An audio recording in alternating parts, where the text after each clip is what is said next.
Dan terima kasih untuk adik-adik dari siswi UMR-nya. Hari ini kita ada penyuluhan tentang pencegahan diabetes. Nanti akan dijelaskan oleh kakak ini ya. Selanjutnya saya serahkan ke Mbak Citra. Video juga dari situ buat apa diedit, ini kan videoan ini yang diedit.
Saya Nurhadiah. Saya Dita Aprilia. Ini Sandy depanannya kelihatan cantik. Saya Aurelia Salahani. Saya Delia Abdulrahman. Saya Siti Amina. Dan saya Aurelia Suti.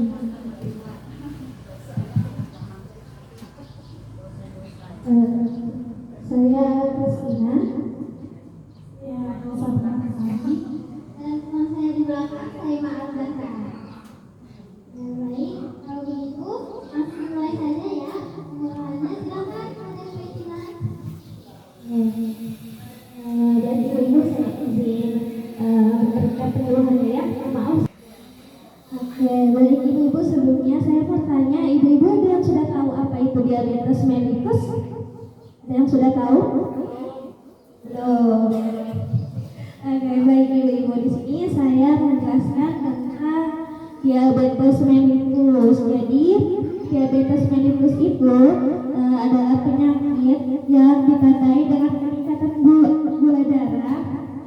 Yang biasanya kita tahu kalau kita meriksa dengan mengecek darah yang di ujung jari, itu biasanya ada pemeriksaan gula darah, kolesterol atau asam urat. Jadi dalam pemeriksaan itu kita bisa tahu kadar gula darah kita bagus atau tinggi. Jadi untuk tipe diabetes mellitus itu ada 3. Yang pertama diabetes tipe 1. Pada diabetes tipe 1 itu tingkatan diabetes yang paling bawah. Jadi jika pertama kali kita terkena diabetes itu termasuk diabetes tipe 1.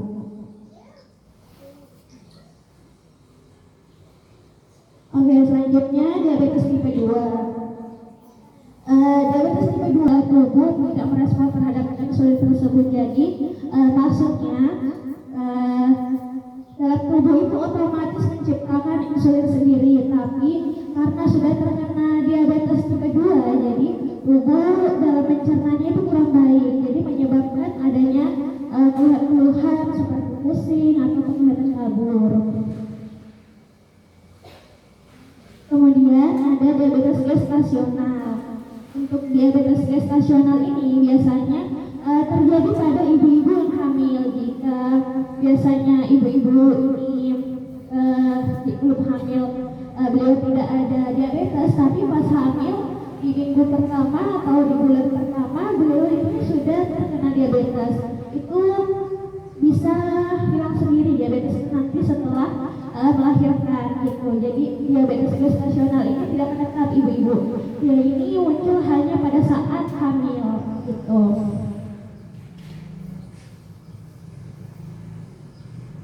Oke, selanjutnya ada pencegahan diabetes. Yang pertama, yang paling utama itu konsumsi makanan sehat. Dan yang kita tahu semua bahwa makanan sehat itu yang tidak mengandung gula, gulanya itu dikit, nggak apa-apa mengkonsumsi mengkonsumsi gula asal tidak berlebihan dalam sehari. Kemudian olahraga rutin itu bisa 30 menit per hari untuk olahraganya. Jadi tiap hari itu bisa olahraga rutin. Terus selanjutnya jaga berat badan ideal. Untuk berat badan ini biasanya pada yang obesitas atau kelebihan berat badan itu kemungkinan juga memiliki resiko diabetes. Kemudian untuk konsumsi rokok dan alkohol, jika mengkonsumsi rokok dan alkohol itu bisa menyebabkan kita beresiko terjadi diabetes mellitus. Kemudian untuk mencegah diabetes selanjutnya itu bisa dengan cek kesehatan berkala. Mungkin ibu-ibu jika memiliki keturunan diabetes, ada keluarga terdekat yang mengalami diabetes, bisa menyediakan alat pemeriksaan gula darah di rumah masing-masing untuk memantau kadar gula darah ibu-ibu sendiri ya. Kemudian untuk dalam keperawatan, dalam kesehatan itu ada namanya gula darah sewaktu. Untuk normal gula darah sewaktu itu di bawah 140. Jadi dalam pemeriksaannya itu nanti jika hasilnya di bawah 140 itu termasuk normal. Untuk gula darah sewaktu ini biasanya diperiksa kalau misal di pagi hari sudah mengkonsumsi minuman atau sudah makan apapun itu termasuk gula darah sewaktu GDS. Kalau misal di pagi itu bangun tidur langsung periksa, itu namanya gula darah puasa. Jadi kalau untuk gula darah sewaktu itu atau yang biasa disebut gula darah setelah makan itu normalnya 140. Kemudian ada gejala diabetes mellitus. Untuk gejala diabetes mellitus itu ada penurunan drastis tanpa penyebab yang kita ketahui sendiri. Misal bulan ini berat badan kita 53, tiba-tiba bulan depan langsung turun drastis jadi 30-an, itu bisa jadi ciri-ciri dari diabetes. Jadi kalau ada penurunan berat badan yang signifikan tanpa penyebab, itu bisa langsung periksa gula darahnya, akutnya nanti ada mengidap diabetes gitu. Terus ada gejala selanjutnya itu mudah lelah dan sulit sembuh, luka sulit sembuh. Jika misal kita memiliki luka tapi lukanya itu dalam 2 minggu nggak sembuh-sembuh, bisa jadi itu juga pertanda untuk kita bisa ngecek kesehatan. Kalau gula darah tinggi itu bisa menyebabkan penyembuhan lukanya lambat. Jadi bisa hati-hati kalau misal ada luka terus penyembuhannya itu lumayan lama, bisa sambil dicek juga gula darahnya.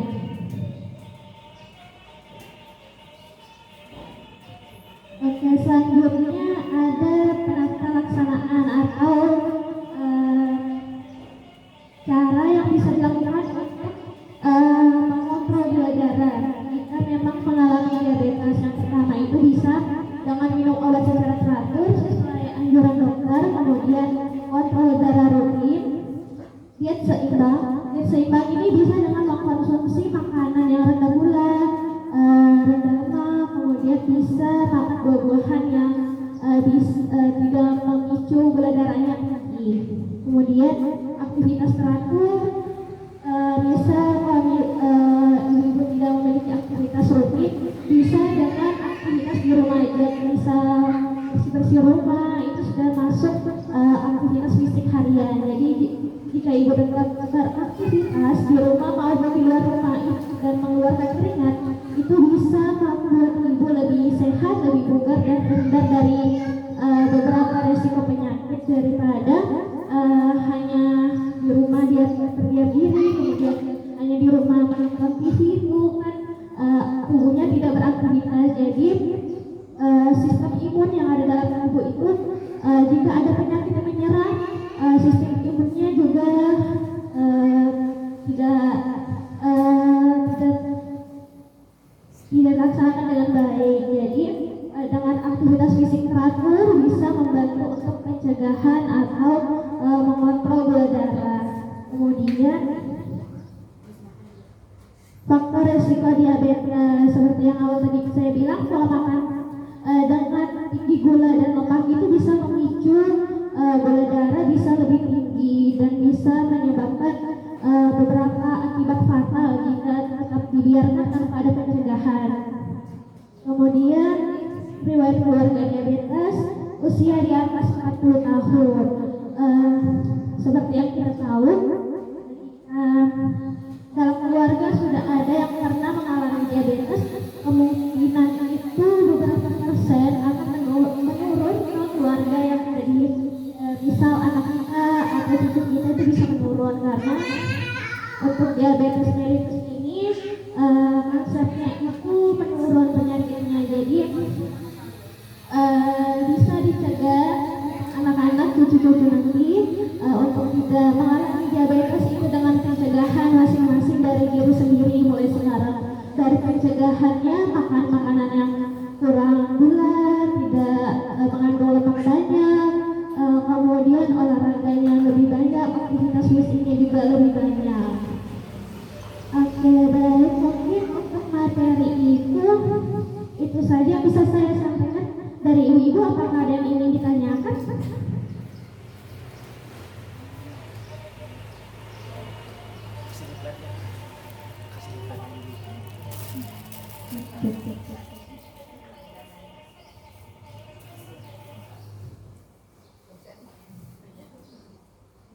Assalamualaikum warahmatullahi wabarakatuh.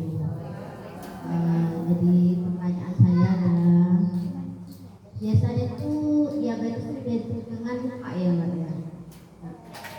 Ya kan? Tapi kebanyakan yang saya lihat itu ada orang luka, di situ bilangnya diabetes. Nah, diabetes itu ada dua golongan, ada diabetes basah sama kering.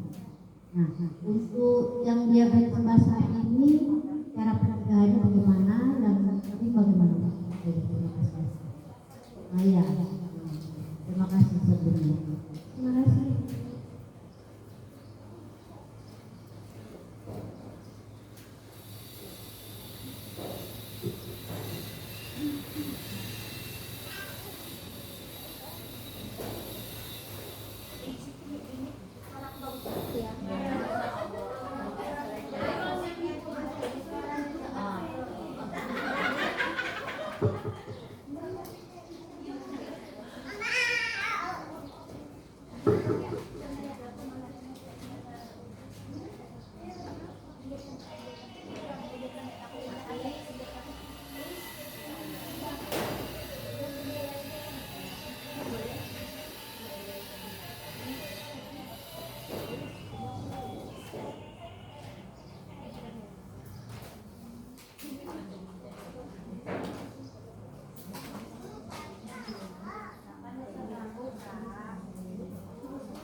Ya, saya ingin menjawab yang diabetes basah kering ya Bu. Untuk diabetes kering itu kan bahasanya kalau di kesehatan itu diabetes tipe 1 dan 2 itu, kalau diabetes basah dan kering itu bahasa awam di masyarakat ya Bu. Saya juga sering dengar di lingkungan keluarga saya diabetes basah dan kering. Tapi untuk diabetes basah dan kering itu jenis-jenis dari pengelompokan lukanya. Misal saya luka di tangan, kemudian saya ada diabetes, luka. Kemudian jika memang ada diabetes, gula darahnya itu 200 mg/dl. Kalau lukanya tetap kering, penyembuhannya seperti biasa, muncul necrot, ada jaringan baru yang berwarna hitam, itu namanya diabetes kering. Bisa dengan pencegahan luka diabetes keringnya itu bisa dengan melembabkan untuk lukanya. Lembabkan itu bisa menggunakan lembab yang biasanya dikasih dari pusat pelayanan kesehatan Ibu. Misal dari dokternya ada kasih salep, itu itu bisa untuk melembabkan lukanya. Jika lukanya sudah kering, sudah warna hitam, itu bisa dilembabkan. Jika sudah dilembabkan, dia nanti akan terkelupas sendiri dan akan kembali lukanya seperti kulit biasanya. Jadi untuk mengelompokkan jenis diabetes basah dan kering ini hanya pada jenis lukanya, bukan jenis kayak misal diabetes tipe 1 gestasional. Jadi pencegahannya bisa dengan melembabkan untuk diabetes kering. Oke, selanjutnya untuk diabetes basah akan dijelaskan teman saya.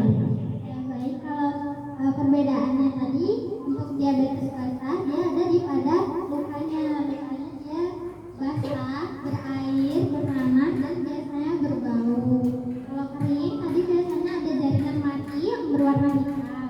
Kalau untuk diabetes basah ini dia berair juga, biasanya ada warna kuning, kadang merah seperti itu ya Bu. Kemudian untuk pencegahannya bisa juga dengan mengontrol gula darah. Kemudian perawatan lukanya itu yang paling penting untuk supaya tidak tambah buruk, tidak tambah parah. Jadi dirawat lukanya dengan baik, sering-sering ke puskesmas atau layanan kesehatan untuk membersihkan lukanya. Saya ingin menambahkan Ibu, untuk perawatan luka basah juga bisa dipengaruhi oleh kegiatan kita. Misal lukanya di kaki, tapi kita tetap beraktivitas di air, jadi lukanya itu lambat sembuh karena kena air. Terus yang kedua itu penggunaan perbannya. Kalau misal perban yang dipakai itu tidak menyerap nanah, misal nanah yang ada di luka, nanti dia merebes keluar, itu bisa memperlambat penyembuhan lukanya juga, gitu Ibu. Jadi dari saya ada 2 cara, itu bisa dengan menggunakan perban yang benar. Misal lukanya banyak, lukanya mengandung air yang banyak, itu bisa menggunakan perban yang bisa menyerap banyak air. Kalau misal air pada lukanya, nanahnya itu tidak terlalu banyak, dan digunakan perban yang keras, itu bisa membuat luka cepat sembuh, gitu Ibu. Untuk pencegahannya juga bisa dari kita sendiri, seperti yang disampaikan teman saya, mengontrol gula darahnya, menghindari aktivitas fisik yang banyak berinteraksi atau memegang air, mencegah agar luka itu tetap kering, kemudian itu menggunakan balutan atau perban yang pas, gitu Ibu. Bisa dipahami? Oke, terima kasih Ibu. Dari Ibu, apakah ada yang ingin ditanyakan lagi?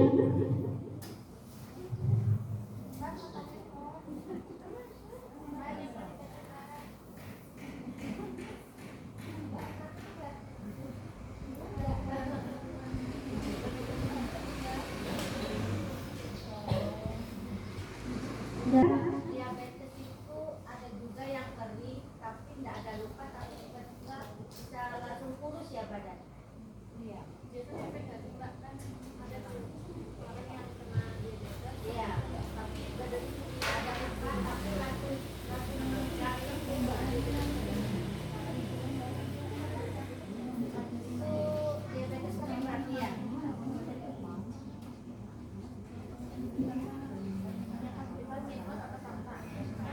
Tipe-tipe diabetes tipe 1, tipe 2 sama gestasional. Untuk yang diabetes yang menyebabkan orang-orang tiba-tiba penurunan berat badan drastis, itu termasuk diabetes tipe 1 karena dia langsung menyerang ke sistem imunnya. Ya, jadi imun dalam tubuh itu terpengaruh oleh diabetes, penyakit yang tiba-tiba masuk ke tubuh. Jadi semuanya juga misal tiba-tiba ada yang asing masuk ke tubuh kita nggak ada persiapan untuk melawan virus ini. Jadi tiba-tiba menyerang sistem tubuh, kekebalan tubuh, jadi menyebabkan ada penurunan drastis. Jadi dia juga termasuk diabetes tipe 1, gitu ya Ibu. Jadi saya juga ada keluarga, beliau itu tiba-tiba mengalami diabetes, dan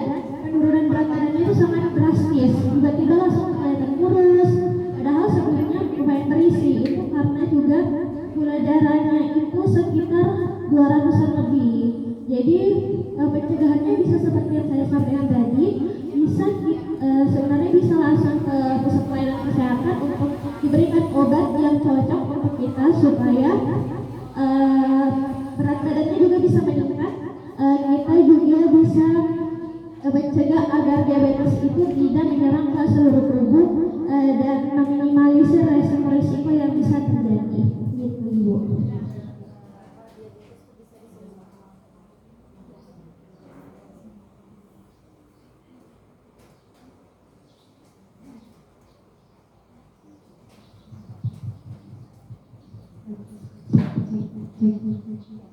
Jawabannya apakah diabetes bisa disembuhkan ya Ibu ya? Jadi untuk diabetes itu adalah penyakit metabolisme tubuh Ibu. Jadi kita hanya bisa mengontrol dan juga mengurangi konsumsi gula yang berlebih.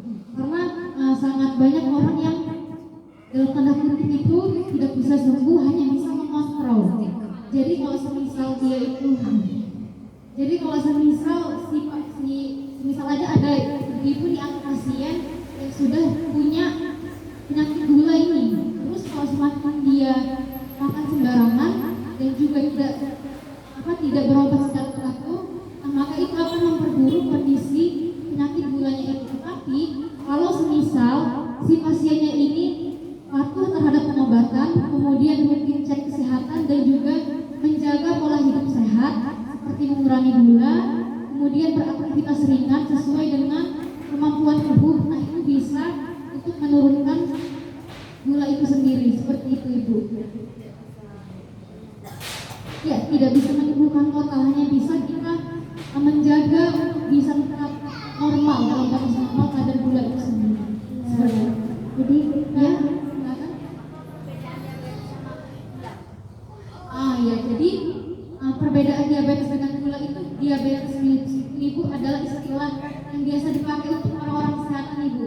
Biasanya kencing manis itu bahasa dari sebagai masyarakat kayak bilang itu tuh penyakit kencing manis, padahal namanya penyakit diabetes Ibu. Jadi dari cara pandang masyarakat aja dan juga menyebutkan nama penyakitnya seperti itu Ibu. Ada lagi yang ingin ditanyakan Ibu?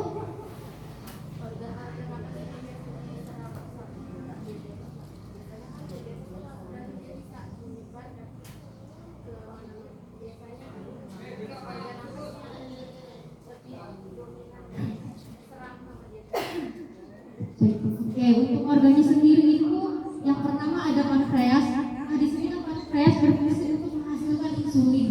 Nah, kalau semisal orang dengan penyakit gula itu cara kerja pankreasnya sudah seperti orang-orang yang normal sehingga membutuhkan yang namanya biasanya itu suntik insulin. Seperti itu. Jadi organ yang pertama diserang itu dan juga bisa dibilang kerusakan organ itu di bagian pankreas, yaitu untuk menghasilkan insulin. Seperti itu.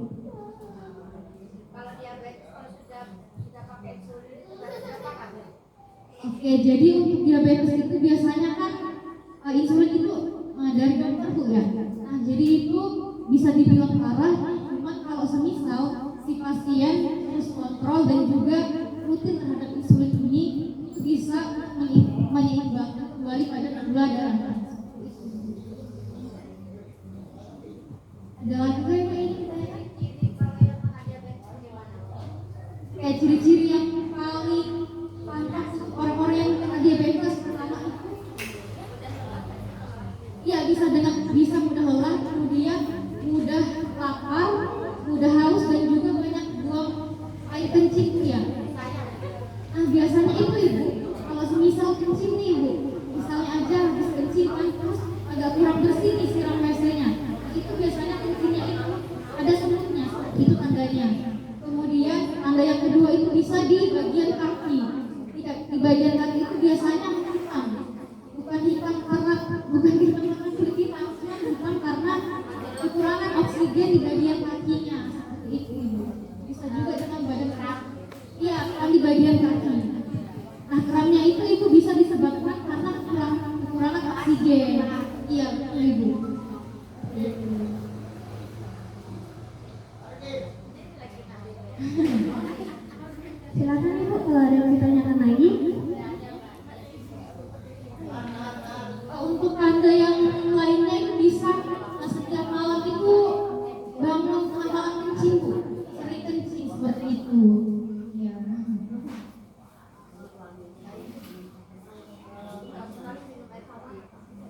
tidak terlalu lapar tapi agak bisa terus.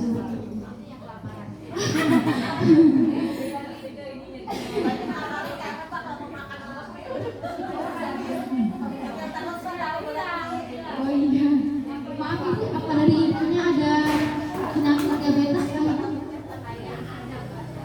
Tapi ibunya pernah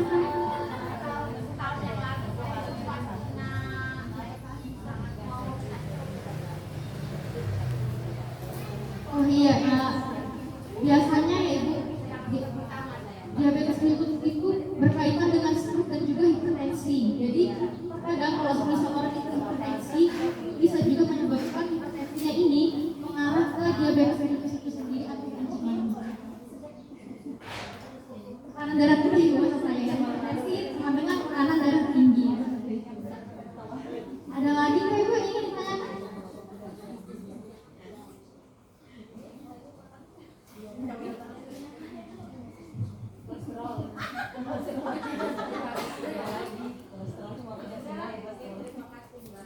Iya, sama-sama ibu.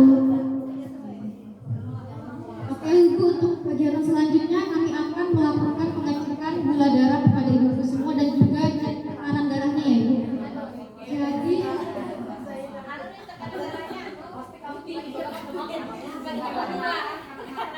oh iya ibu, permisi saya izin bertanya juga kan memang melakukan tekanan sebaiknya.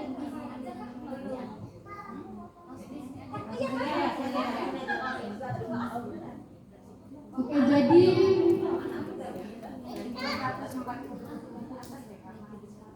ya baik Bu, jadi kami akan melakukan pengecekan kepada ibu semua secara bergantian ya. Jadi ibaratnya kayak antri ya di ibu ya. Oke, kami persiapkan alatnya dulu ya. Oh iya, ibu, saya izin menyampaikan lagi. Tadi kan ada saya sampaikan gula darah selapnya ya, itu setelah makan. Jadi kalau nanti pemeriksaan gula darahnya di atas 140 itu jangan kaget ya Bu, karena kan memang sudah makan ya. Jadi nanti dilihat aja hasilnya berapa. Kalau misalnya di 200 berarti bisa karena ibu sudah makan dari pagi sampai sekarang, atau memang karena nanti sambil disampaikan apakah ada riwayat memang ya Bu ya. Silakan. Oke, mungkin kami siapkan alatnya dulu ya Bu.